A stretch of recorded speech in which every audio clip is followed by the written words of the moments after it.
But then at the same time, we can't comprehend it. And that's, for me, that's what I keep coming back to. That's why my limited thinking, I don't know. I struggle, but you're an atheist if you don't believe in Greek gods. 100%. No. And you read the definition. Am I wrong? In your opinion. Am I wrong? Are you? So I don't see. The Egyptians that had gods. The Egyptians. They had deities. They were stories. They didn't believe anything. They believed in one God. The Egyptians believed in one God, and those are all stories, like fairy tales, like Father Christmas is for me and you. Yeah, I like Father Christmas. He was good to me. That's a kid. Yeah. He's not real though. Yeah, he's not real. But likewise, the Greeks did the same stories from the Egyptians and applied to themselves.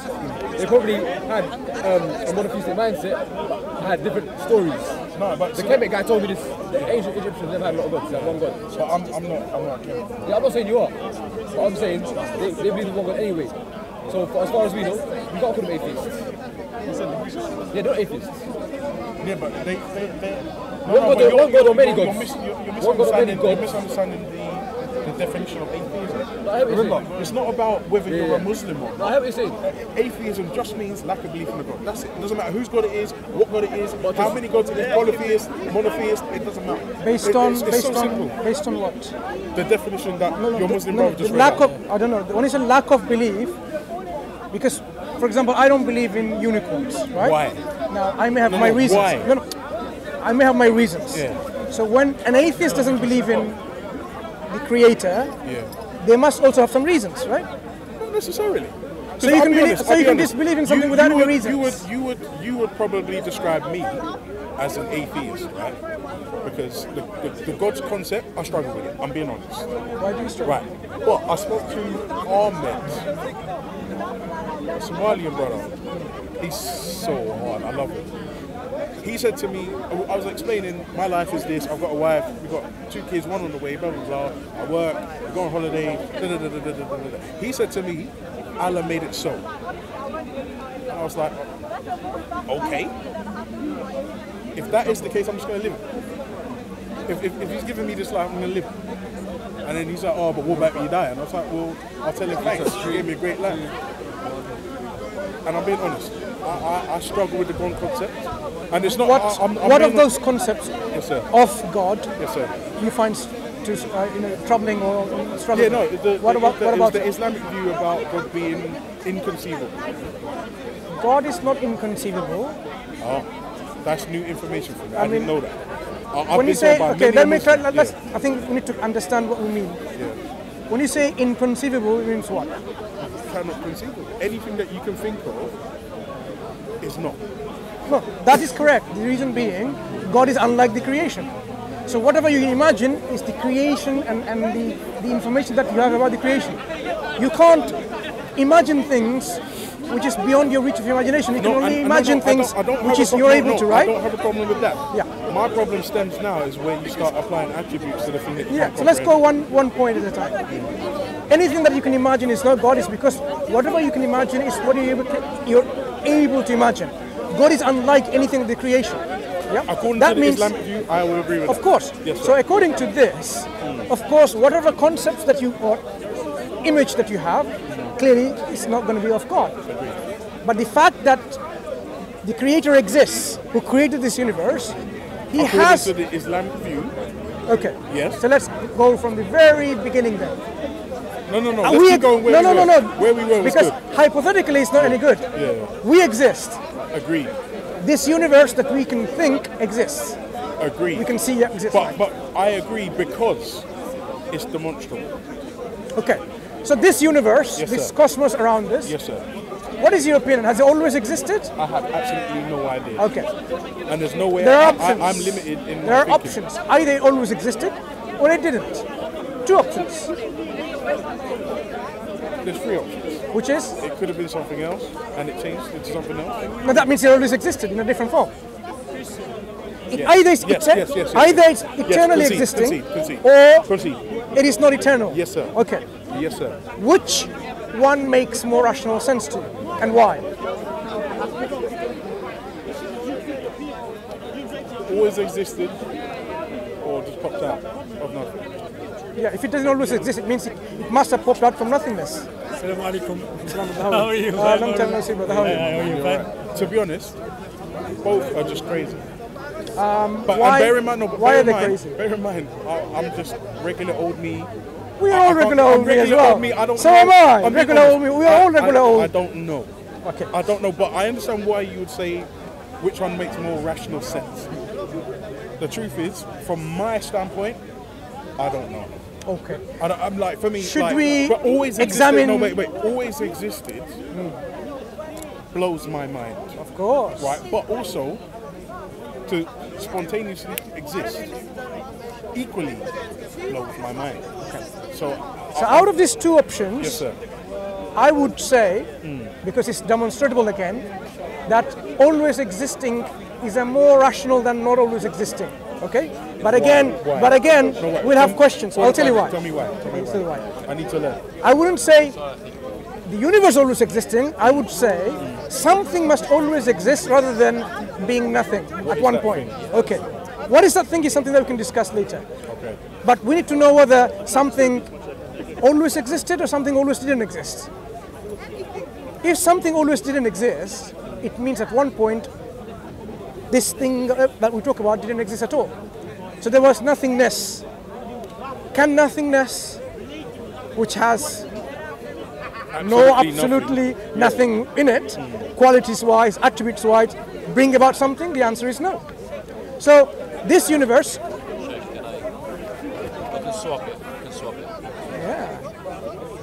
this universe, or these things that we talk about all around us, okay, the reality around us, couldn't have been at one point absolutely nothing. Because from absolute nothing, you get absolute nothing. That's rational. Agreed. Yeah. That means that option is not really rational. The other option is something has to always exist. Now, as to what always existed is the question. Just because in your view this is more rational, that doesn't make it any more or less likely. No, of course it does.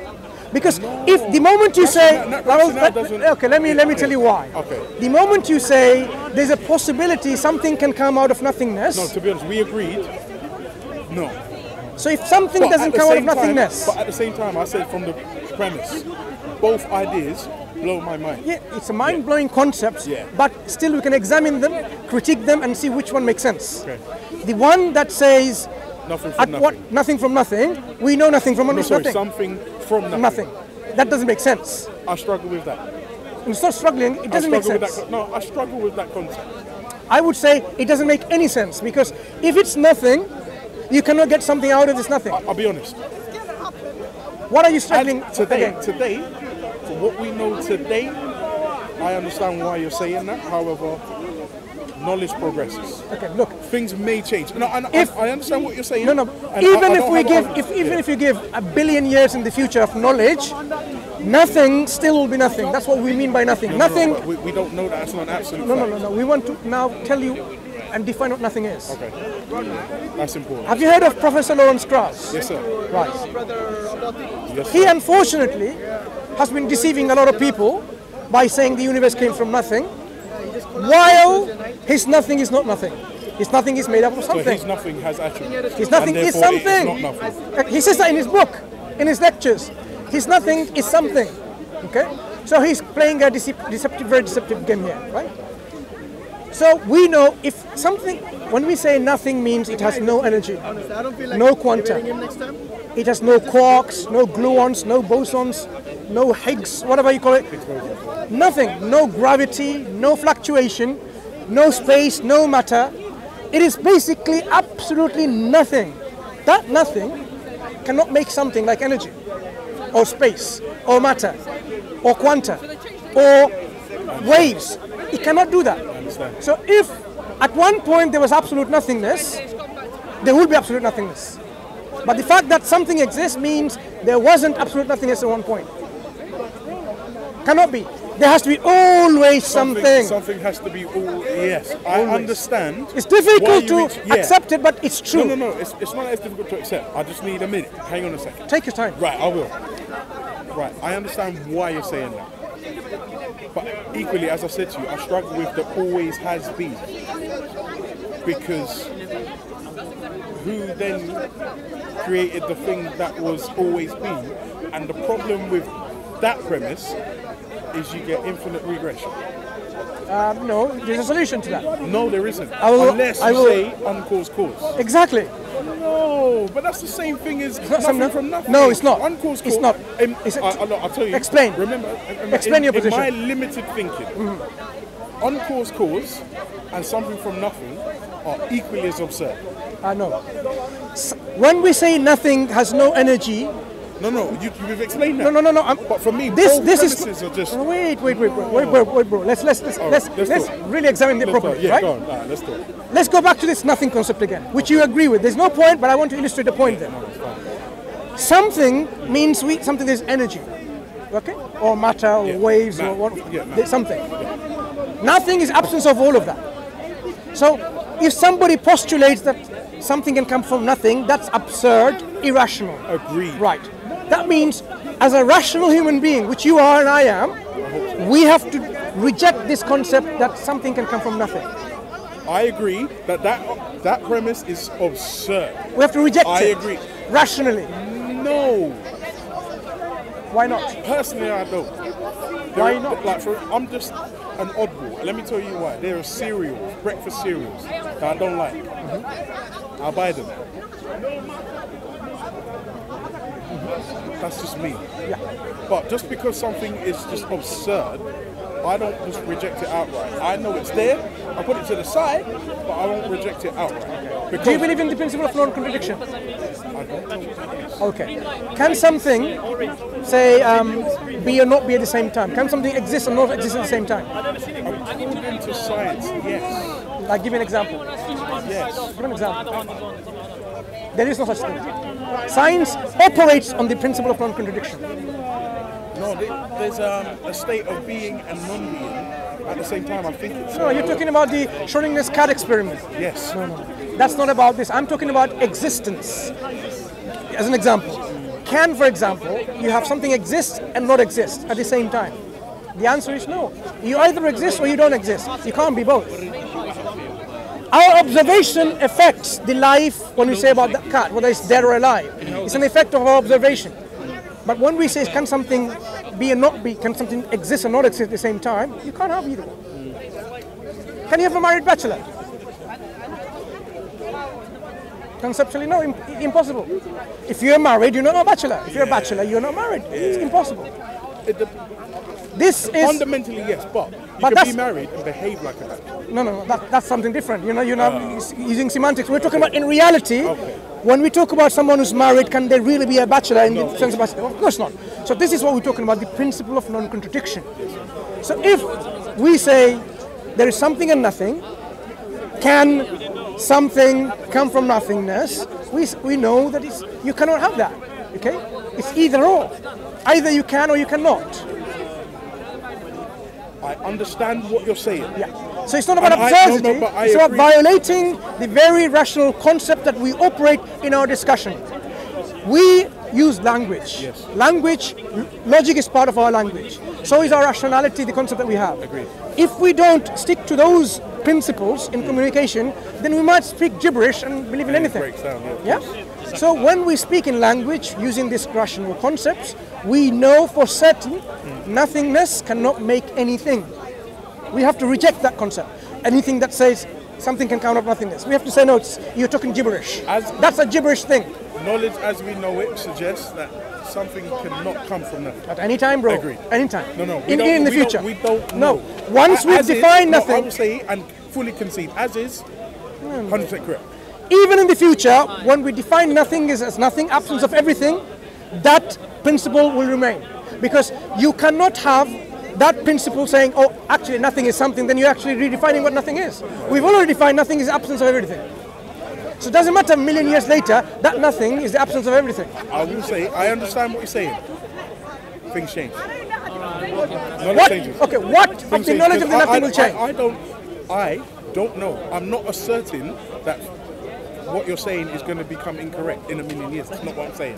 What I'm trying to understand is, in a million years, we learn. What about the nothing would change? Are you saying we will now say yes, nothing can make something? Our understanding changes. Things change. Knowledge changes. Knowledge evolves. But let's understand one thing. If we say nothing is the absence of everything, Yes, sir. a billion years later, either the nothing is absence of everything, or it's not absence of everything. If you say it's inclusive of something, then it's not nothing. No.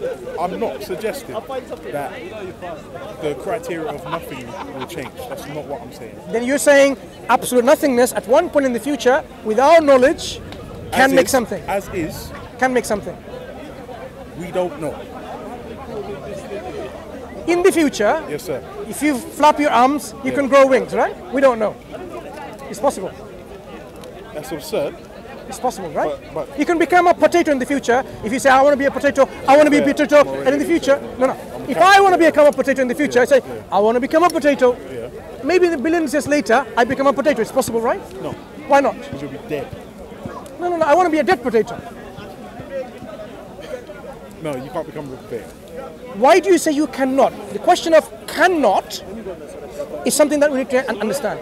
I said you cannot have something out of nothing in the future. But you're saying, no, you can't say that. It's possible something comes out of. So, yes, you should then say, you cannot say cannot to anything. It's possible that you and I can become potatoes. Hold on. Let me see.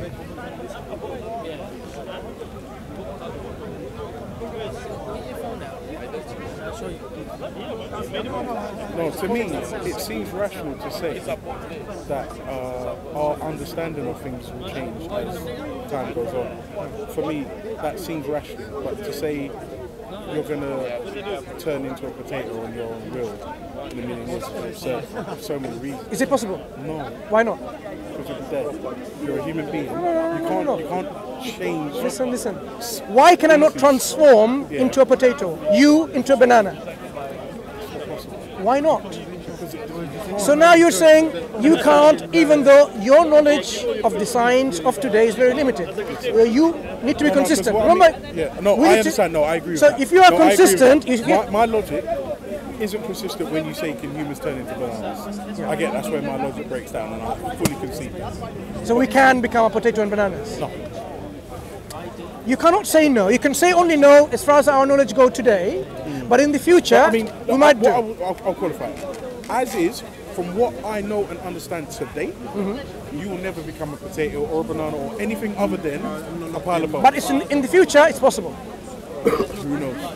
No, you have to say. It sounds absurd, and I agree. But according to your principle of understanding things, it's possible in the future. We don't know today, but it's possible. Anything's possible. Yeah, that's what you believe. Anything's possible. Anything's possible. Right. But it's extremely unlikely to the point of... It's not about question about how likely it is. So you can... But you know... Sorry, what was your name, brother? Sorry. Mansur, what's your name? Noel. Noel, nice talking to you, bro. I know, Mansur, you ain't going to become a potato. But I understand the point you're trying to make. And I see exactly at that very point where my logic breaks down, and I get that. But for me, it doesn't seem absurd to say that in time, our knowledge of things grows and gets better. But then at the same time, I understand that absolute nothing remains absolutely nothing. Yep. The absence of nothing. And I get that. So for me to then say, when you say, do I become a potato, I see where the logic breaks down. But we know that that's absurd because you're going to become a pile of bones. You're going to go back into the earth. The worms No, I didn't suggest this kind of possibility. Instant transformation into a potato. No. Your atoms rearranging, okay? A lot of thermodynamics involved, a lot of chemistry involved. They rearrange and you become a banana, I become a potato. You're saying it's impossible, but I'm saying according to the principle that you are now using in this discussion, it's possible. Yeah, I see, as I said, I can see and see where my logic breaks down. The problem is, I'm not well versed in science enough to say point A, point B, point C. Our experience tells us, when you die, when you die, we rot in the ground, or you're cremated. There's been absolutely no instance or no example that we can give that human beings transformed into anything other than paladins. But you are again using the current science Yes, sir. and judging the future. But no, I said knowledge evolves. What we learn changes. We learn more as time So goes on. in the knowledge in the future, it's possible that the things that we're describing, it's possible. Yes, sir. But now you realize how absurd this kind of thing is. That Yes, means, sir. No, I consider that from... Imagine now, okay, just understand one, to clarify one point. So there are